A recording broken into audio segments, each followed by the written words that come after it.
On Sunday, April 18th, HLN will be airing the season finale of How It Really Happened with Hill Harper, the Jenny Jones Show Fatal Attraction, which will investigate the murder of Scott Amador.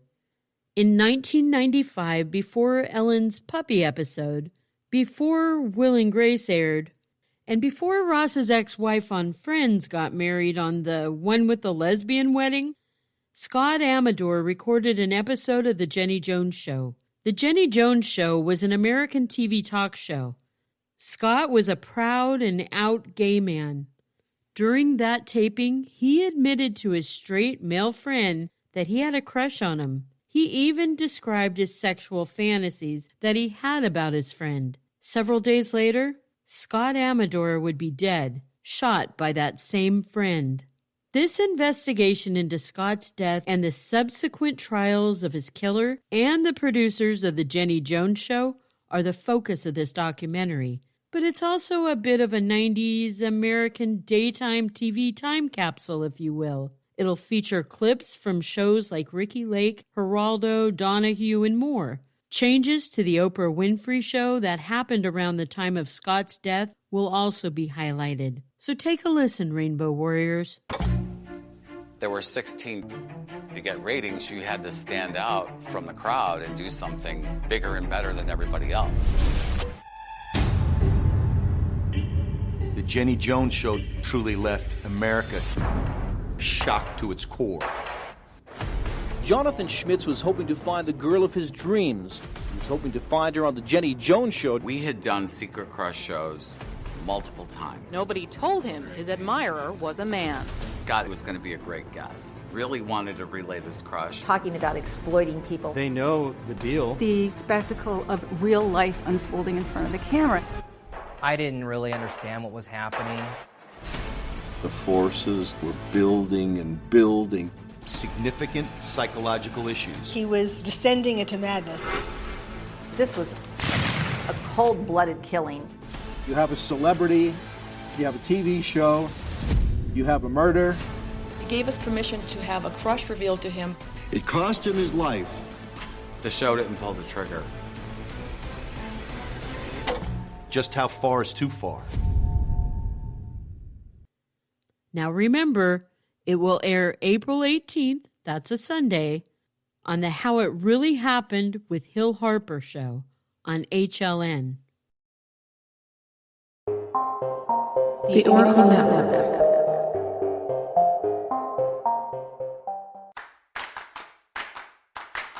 Hi, friends. Hi. Welcome to They're Terrified and Tipsy.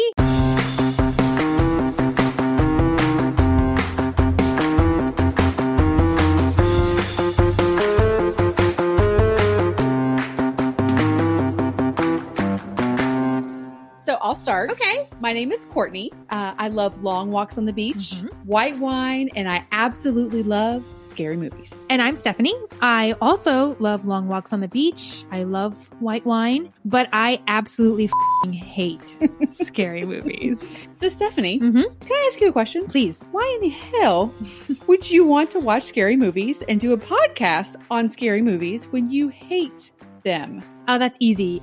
Because you forced me. That's true. But you know what? There's wine. Yeah, so I'm basically only here for the wine. Lots and lots of wine. We're going to need it. Well, since we have very different feelings about scary movies, we decided to share our emotional struggles with you all. Yeah, so grab a glass of wine, your favorite couch blanket, and get comfy and enjoy the ride with us. Also, you can find They're Terrified and Tipsy on Instagram and Twitter, plus all the podcast platforms. For links, head over to tipsypod.com. Cheers!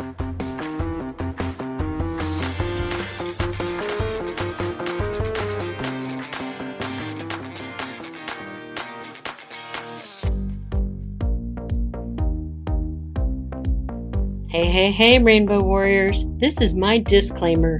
Beyond the Rainbow is a true crime podcast. It's not suitable for young children, and maybe not even for some adults. I tend to swear like a sailor, and I'm kind of proud of that. Listener discretion is advised.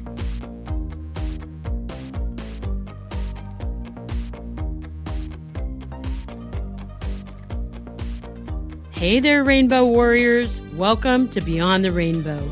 True Crimes of the LGBT. I'm your host, CJ. You can find me on the socials. I'm on Facebook at Beyond the Rainbow Pod. I'm on Instagram at Beyond the Rainbow Pod or Rainbow Crimes 12. Or I'm on Twitter at Rainbow Crimes. I now have a TikTok account and a Tumblr. Both are under Rainbow Crimes. And you can always email me from my website at beyondtherainbowpodcast.com.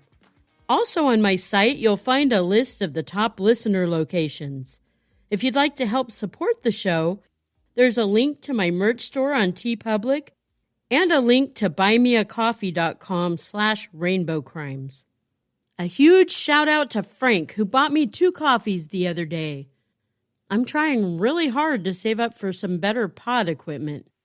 Another thing you can find on my website is my growing list of missing but not forgotten LGBTQ people.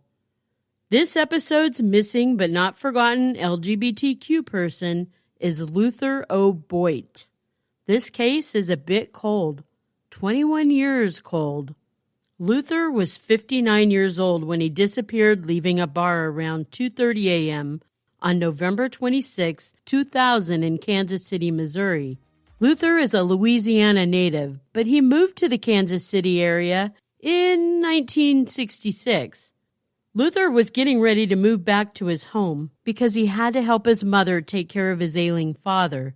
Luther spent one of his last nights in Kansas City with friends at a local bar that was aptly called Buddy's. Luther's friends say that when he left the bar, he was happy. He was in a great mood. He had a couple of drinks, but he wasn't drunk at all. He told friends he had to stop at an ATM on the way home so he could get money out to pay the movers the following day. But Luther never made it back to his home. And sadly, Luther's dad passed away 3 days after Luther went missing.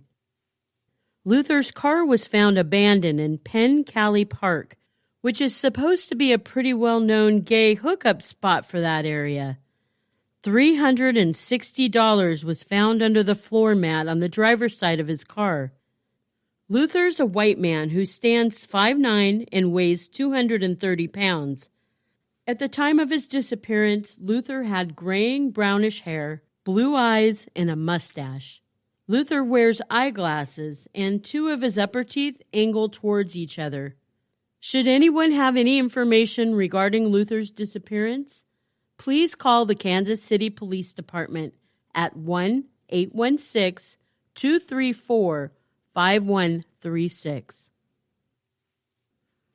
You could hear the ticks on the wall clock as each second went by. The day was Monday, November 4th, 2019 on the calendar. It was a solemn day for some in Sioux Falls, South Dakota. The man strapped to the gurney was flanked by the execution team. One member of the team positioned several heart monitors onto the man's skin. Another member of the team sticks needles into a usable vein on the man's arm.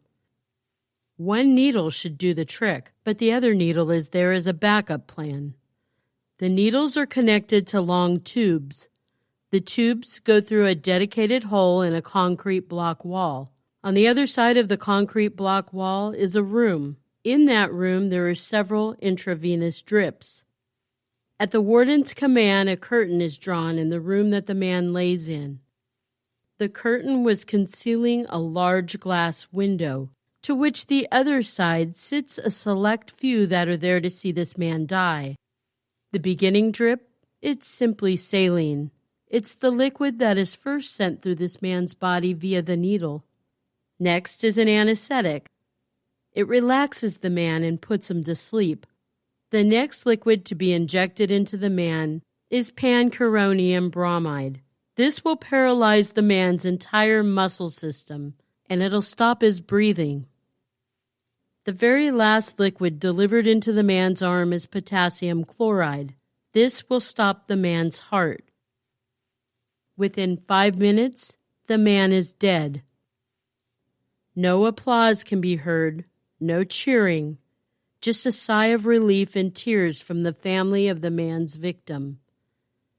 The man whose life was so meticulously removed from the world was 63-year-old Charles Rhines.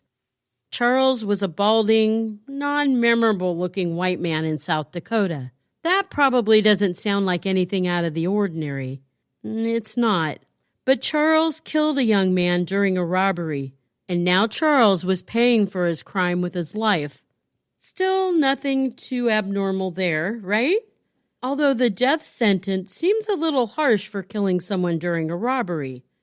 After all, James Knight, the man who killed Zachariah Fry and Zachariah's much older roommate in New Mexico, he only received 30 years in prison with the possibility of parole after 25 years served. And that was a sentence for killing 2 people.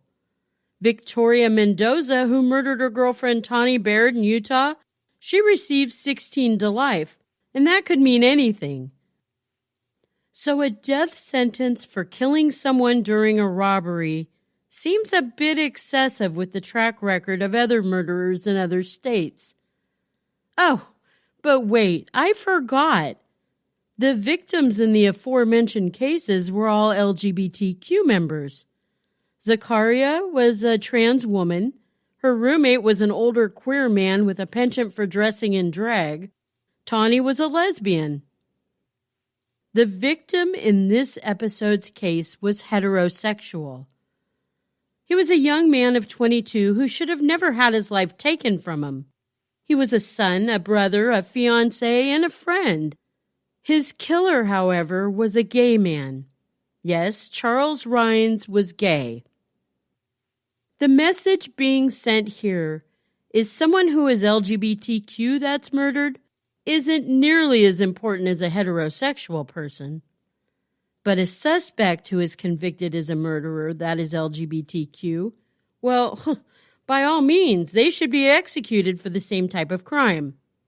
That's kind of a shitty message, don't you think? It's not unexpected for the state of South Dakota, I suppose. Just last year, this same state was fighting to put a bill into action that would virtually erase LGBTQ people from public life entirely.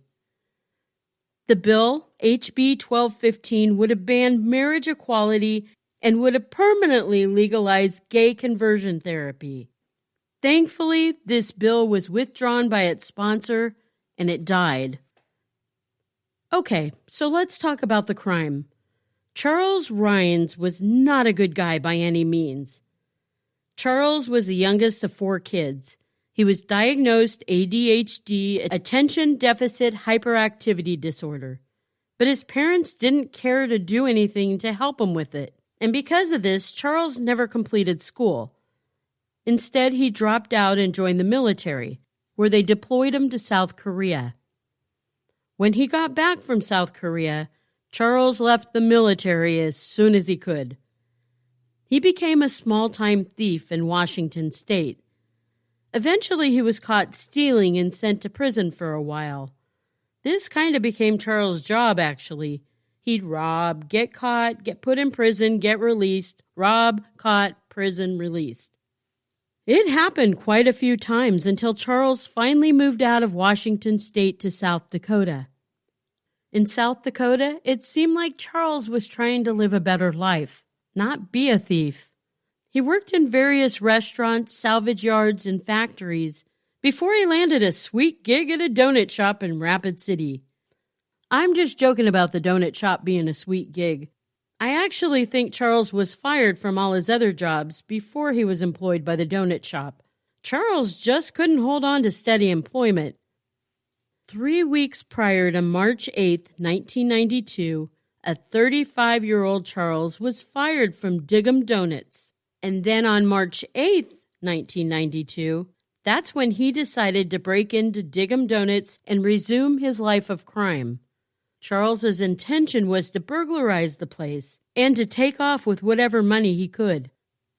During the course of his crime, he didn't anticipate a current employee, 22-year-old Donovan Schaefer, would be returning to the shop to deliver some supplies.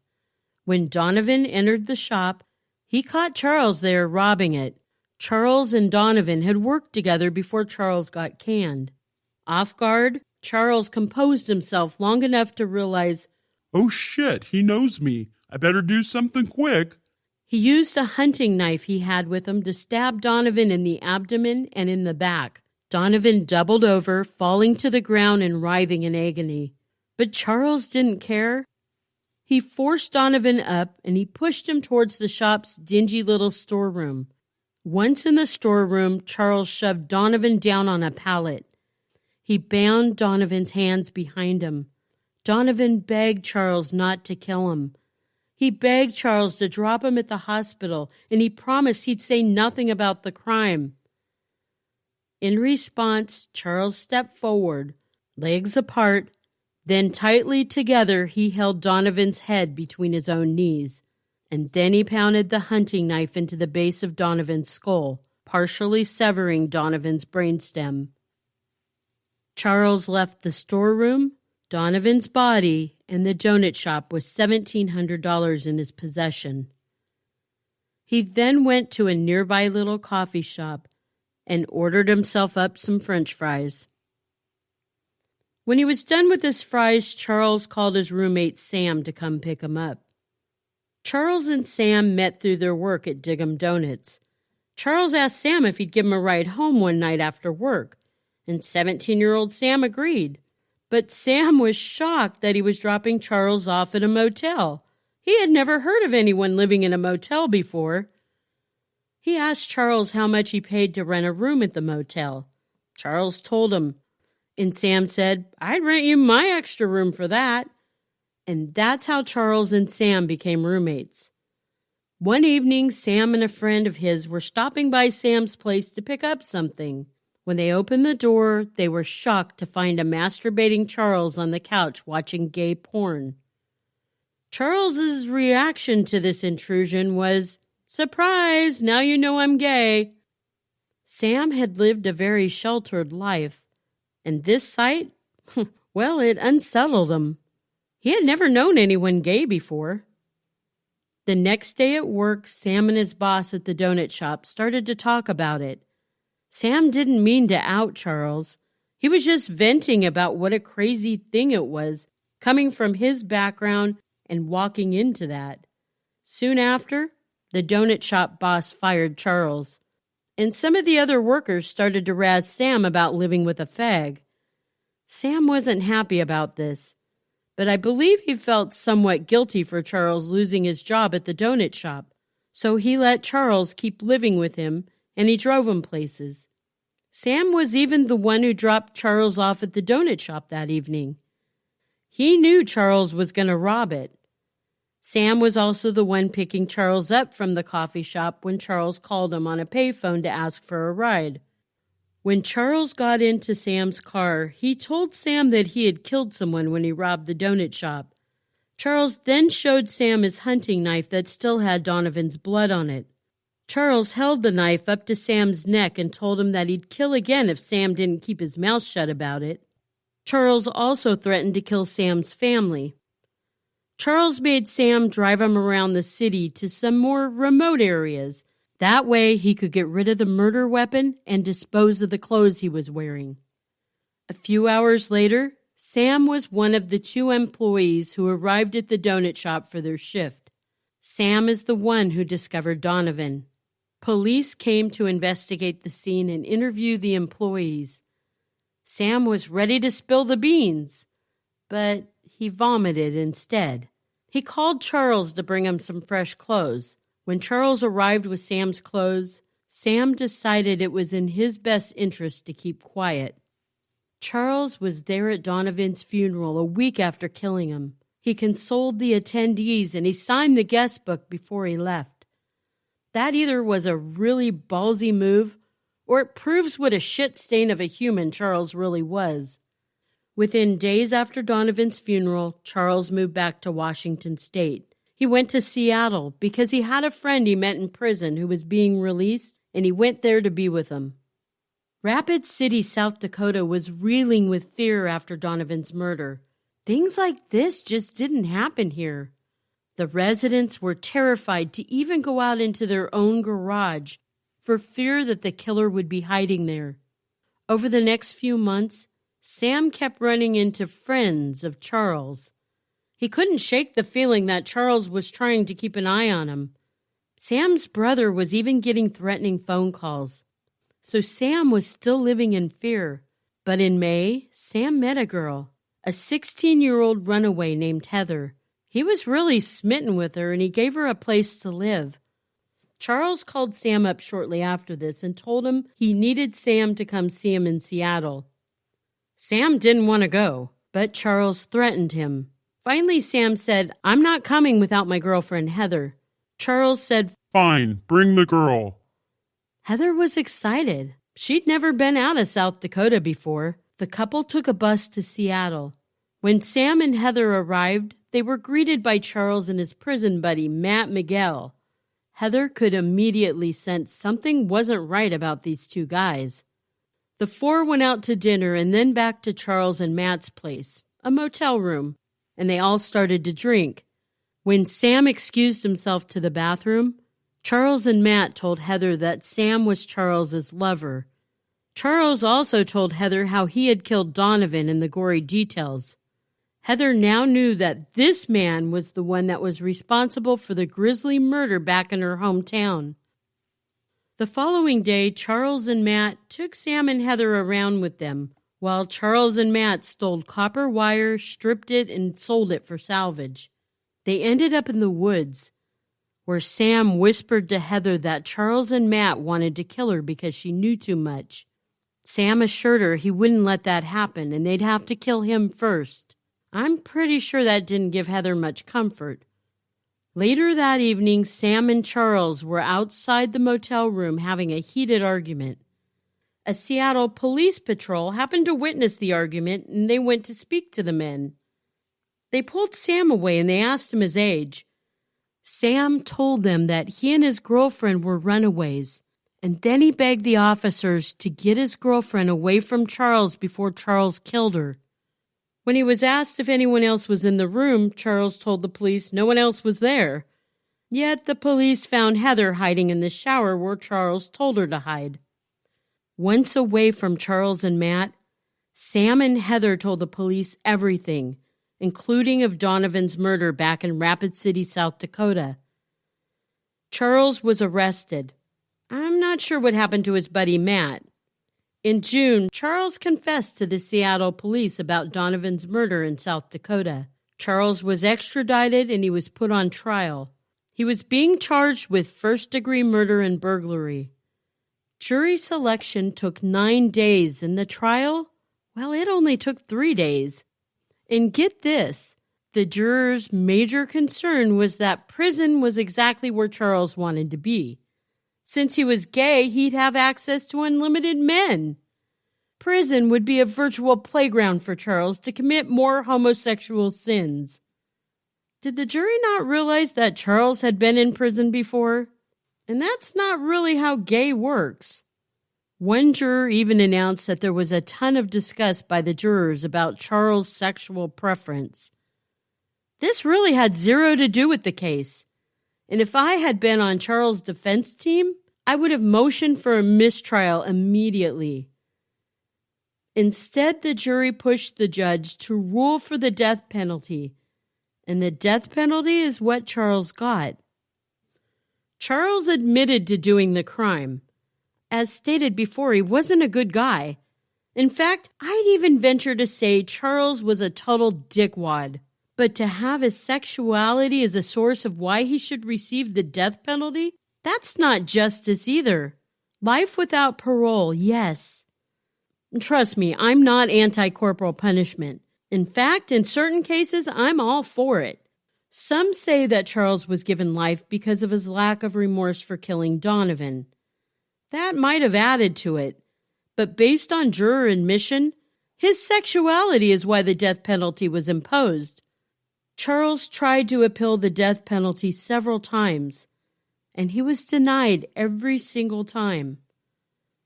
On November 4th, 2019, Charles Rhines told Donovan Schaefer's parents he forgave them for hating him, which right there is a very prick thing to say to the parents of your murder victim. Charles should have been apologizing for what he did to their son, not forgiving them for how they felt about him. Charles, at the age of 63, was lethally injected by the state of South Dakota, not just because he murdered someone during a botched robbery, but because he was a gay man who murdered a heterosexual former coworker that happened to be in the wrong place at the wrong time. Love you, Rainbow Warriors. Remember, it's not a crime to be gay unless you're a murderer.